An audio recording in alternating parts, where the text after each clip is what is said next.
तो परवाह क्यों कर रही हो?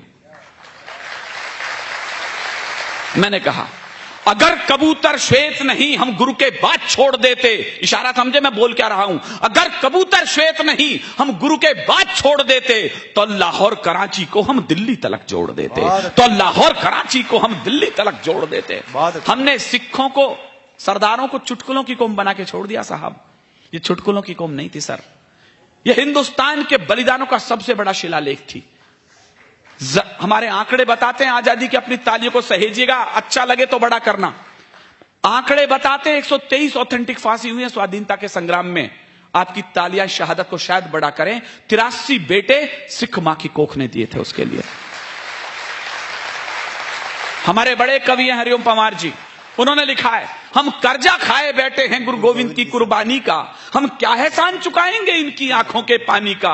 हम इनकी गणना करते हैं आजादी के आधारों में, जिनके आगे जिनके दो दो बेटे चिन गए दीवारों में, जिनके आगे जिनके दो दो। इतिहास में उदाहरण नहीं मिला किसी मां के 4 बेटे और चारों के चारों इस तरीके से बलिदान हुए हों। 2 बेटे चमकौर के युद्ध में प्राण त्याग गए, 2 बेटे सरहिंद की दीवार में जिंदा चिनवा दिए गए, फतेह सिंह और जोरावर सिंह।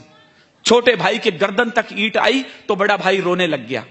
छोटे ने कहा बड़े भैया डर गए लगते हो, बलिदान आया, मृत्यु सामने दिखी तो आंखों से आंसू आ गए। बड़े ने कहा नहीं छोटे डरा नहीं हूं। कहले फिर रोते क्यों?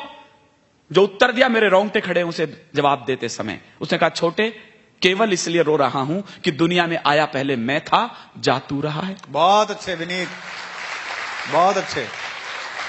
उधर दोनों बेटे चले युद्ध करने के लिए चमकौर के युद्ध में, तो अचानक रण क्षेत्र से बीच में से वापस लौटे, गुरु मां के पास आए।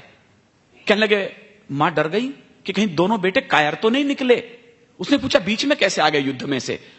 कहने लगे मां प्यास लगी है। मां के आंखों में लाल डोरे उभरे। कहने लगा शर्म नहीं आती, रण क्षेत्र में खड़े हो, शत्रु के लहू से अपनी प्यास क्यों नहीं बुझा लेते? चारों के चारों बेटे शहीद हो गए। तो गुरु मां रोने लगी, गुरु गोविंद सिंह के पास गई, मेरी कोख खाली हो गई है, मैं जीऊं तो जीऊं किसके लिए?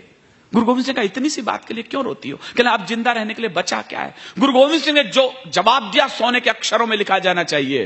देश धर्म के वास्ते वार दिए सुचार। मत बजाना विनीत चौहान की कविता पर ताली।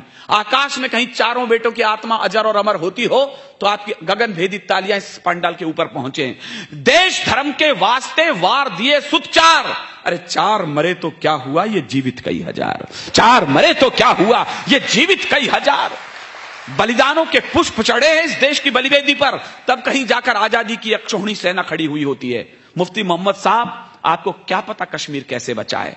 यहां पढ़े लिखे लोग बैठे हैं, नई पीढ़ी को शायद न पता हो। मैं केवल इशारा कर रहा हूं, मुफ्ती मोहम्मद साहब का पिछला काला इतिहास बोल रहा हूं। जो समझदार लोग हैं वो ताली बजाएं, जो नई पीढ़ी है उन्हें बताएं कि विनीत चौहान बोल क्या रहा था। ये क्या जाने बलिदानों की क्या परिभाषा होती है। 2 लाइन मुफ्ती मोहम्मद साहब से कह रहा हूं, सच लगे तो फिर मुझे सूचना दे। ये क्या जाने बलिदानों की कैसी भाषा होती है, ये क्या जाने कुर्बानी की क्या परिभाषा होती है। जो अपनी बेटी के बदले में हत्यारे छोड़ चुके वो पहले ही भारत मां से अपने रिश्ते तोड़ चुके, वो पहले ही भारत मां से अपने रिश्ते तोड़ चुके। अच्छा है विनीत, बहुत अच्छा है। तो मैंने कहा अगर कबूतर श्वेत नहीं हम गुरु के बात छोड़ देते तो लाहौर कराची को हम दिल्ली तलक जोड़ देते। अब भी अटल इरादे लेकर भारत के लोगों जागो, शांति मंत्र की पूजा छोड़ो, दुश्मन